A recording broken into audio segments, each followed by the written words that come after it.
What's up, Internet? What are you doing?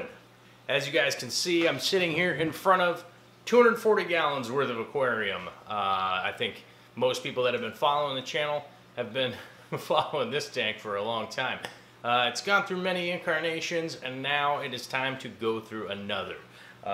Most recently in the rescape, one of the big things that we did was we added all this Mopani wood into here, along with some additional dragonstone work and things like that.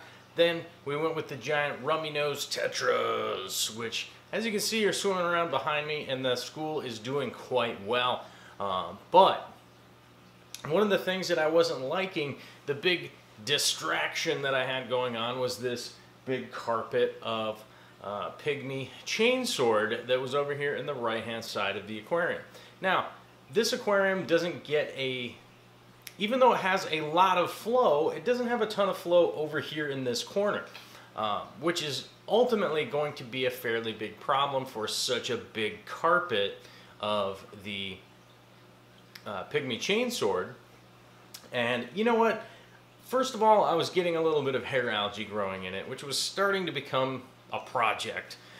Mainly because I didn't have enough flow right there, so just the accumulation of nutrients going right into that little area and then just kind of sitting there was a bit much for a plant like the pygmy chainsword to uptake all of that stuff, do something with it, clear it out, and was just kind of becoming boring. I mean, realistically, you know, on the other side of the tank, I've got that big carpet of stargrass going, which I'm ultimately super happy with, even though it does take a bunch of trimming and things to keep it in order. What's up, Mr. Chips? What are you doing, buddy? Oh, Mr. Chips down here being a little crazy. Come on, up. You want to come up? Oh, Mr. Man. All right. I gotta help Mr. Duty up. Oh, I got you. Oh, I got you, little buddy. This is my little buddy, Mr. Chips. You can come sit on my lap while we talk here. But what was I talking about? Oh, so I am happy with the stargrass on that side of the aquarium over there. Even though it does take a lot of trimming and things like that, it's not that big of a deal to trim it back, but it definitely outshines the pygmy chainsword. So the tank was really starting to become unbalanced. You know, one side of the tank looks really cool. The other side of the tank just kind of, yep, you got like a lawn over there. All right.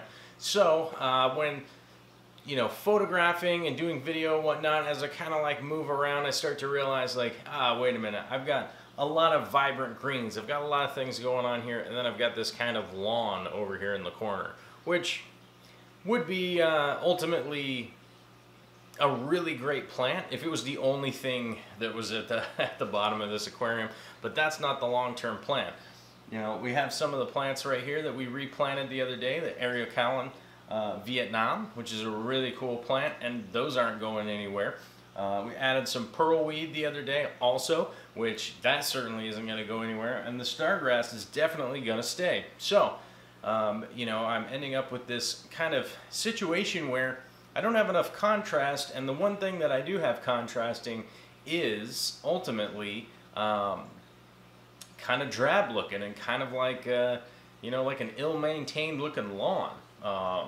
So there's one thing that I could have done is I could have extensively trimmed it over and over and over and over again, which that's going to be laborious, and I'm already doing that with the stargrass. So doesn't really seem like, oh, let me add some more workload of the same type of workload, right?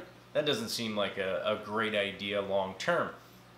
Now, I'm lucky enough to have a lot of extra plants. I do save most everything I got going on, so I'm going to be adding in some more of the pearlweed over here, along with some Alternanthera Renekii, which is a really cool red plant, which will actually stand out right in front of the Pogostemon stellatus that's in here, and it will kind of offset that coloring quite a bit. And then I'll, of course, naturally be adding in some more Anubias and things like that. And I also have a giant Bulbitis that needs to go in And I think that's going to be a great spot for it, kind of perched up back in the corner back there, where it doesn't have too much direct light on it, and it's not necessarily in a spot where it's going to get tons of flow. Of course, there is quite a bit of flow back there, but not just directly blowing it over. It's kind of more of a circular, slow, you know, moving water past its roots and stuff to keep it happy and keep it doing well. So this is essentially a video of getting that all together, throwing it all in, getting it done. Now, why am I doing it right now? Most people would wonder, why would you be doing this right before you head off to go flying around to Michigan, then flying to Germany, then flying back here? Got a whole bunch of stuff going on. But now is the perfect time to go ahead and replace something like a large carpet mount, because this system is pretty automated. The only things that Vicky is going to have to do while I'm gone is occasionally come in here, feed the fish a little bit, and add a little bit of water to the sump just to offset any evaporation. So now is a great time for me to actually replace this stuff. Give it about a week and a half, 2 weeks to get grown in, when I don't have to see it. Let it start to grow back in, and then when I get home, I get the present of like, oh wow, how much has it grown in and everything, and it'll look probably 10 times better than after I'm done with it here. So let's get back to what we're doing. Let's get all the stuff done, and then the Pygmy chainsword is out, it's gone, it's down in the sump. I've got a big old mat of it, and I've made some calls to some people to see if they're interested in it. The stargrass is all trimmed. Now, my initial plan was to do something like Glosso on the left-hand side over here. Unfortunately, wires got crossed, and I was unable to grab a couple pots of Glosso. There wasn't any available right now this time of year for whatever reason. I don't know why. But I was going to do some Glosso over there. I decided, you know what, I'm just going to do a little bit of stargrass over there right now, because I'm about to leave town. I'm going to be gone for the better part of 2 weeks, and I might as well let something grow in over there. The Alternanthera renekii, or Alternanthera renekii, is in. They're pretty small little sproutlets and stuff, but they will grow very, very large over time, and definitely bring in some red on the side there, which would be great, and overall start to bring the aesthetic of the tank together. I'll probably be adding some more different red plants and things like that over time, but in the meantime, I'll be dealing with these rummy-nosed tetras, you know, which they do seem to be scattering some some eggs and stuff, mainly because there's a lot of them in there. But overall, I'm pretty happy. Escape's coming along, and definitely digging this tank.